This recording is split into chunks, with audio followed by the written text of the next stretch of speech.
If you are not quite where you want to be in either your tech or cybersecurity career, then you need to listen to what I have for you in this whole video. I'm going to talk about two people and their technical journeys.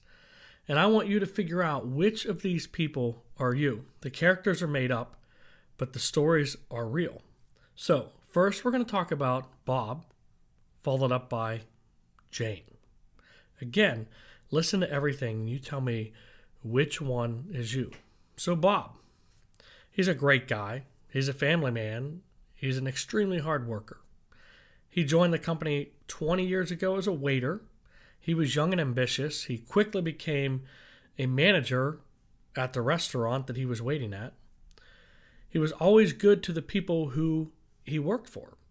Technology, however, was always his passion. He applied internally within this large company of about 1,500 restaurants for his first IT desktop support position, and he landed it. After a few more years, he migrated into systems administration. A few years after that, he piqued an interest in cybersecurity. He applied again internally and landed his first cybersecurity analyst role. Everybody liked Bob. He became the go-to guy. Later, upper management asked Bob to learn penetration testing and to help build out a vulnerability management program to help protect the restaurant. Bob was always enthusiastic about his job. He loved it.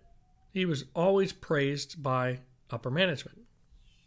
However, Bob could barely afford to pay his bills. He was always stressed out about being able to take care of his family and give them the things that they need. Bob started his job 20 years ago, and he did get the typical 3% raise each year. As he got promoted, he did get some small increases in pay, but nothing near what he was worth. Bob is one of the top security staff at his company, but he's barely getting by. So that's Bob. Let's talk about Jane. Bob works with Jane. Jane has the same title as Bob. She has the same education and skill set. Jane has only been at the company for about 6 months, and she has only been in security for about 8 years. Previous to this role with Bob, she worked at 3 different places, averaging roughly 2.6 years per job at each job. Each time she got a new job, she negotiated by leveraging her experience and knowledge. She got an increase of about $15,000 to $20,000 per job hop.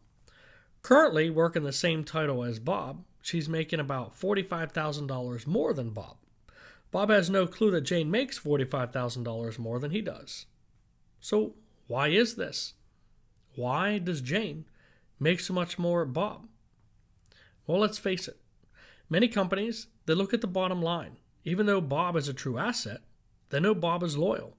They aren't going to just walk up to Bob and give him $45,000 more just because. They don't have a reason to. They know that he won't leave because he believes in the company, and Bob honestly probably plans to retire there.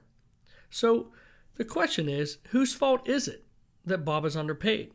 Is it Bob's fault or the company's fault? I kind of blame both. I blame Bob for not knowing what he's worth.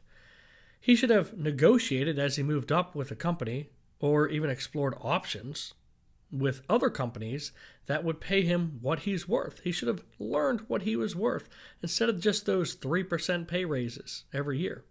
I also blame the company for taking advantage of Bob's loyalty. So I want you to think about this for a minute. Are you Bob, who's been at your company for years? You're so loyal, but you're undervalued and you're underpaid and you're underappreciated. Or are you Jane, who has made a few moves, knows what she's worth, and has the ability to negotiate? Listen, whether or not we think we're in business, we are all in the business of selling the skill set that we've acquired over our lives. We have to sell that skill set to employers. The better salesperson you are, obviously, the better position you're going to get and the more you're going to make. But remember, it's not always about the money. It's not always about the money. It is about working for a company that appreciates you, that values you, and doesn't take advantage of you. If you like this, subscribe. Lots more to come.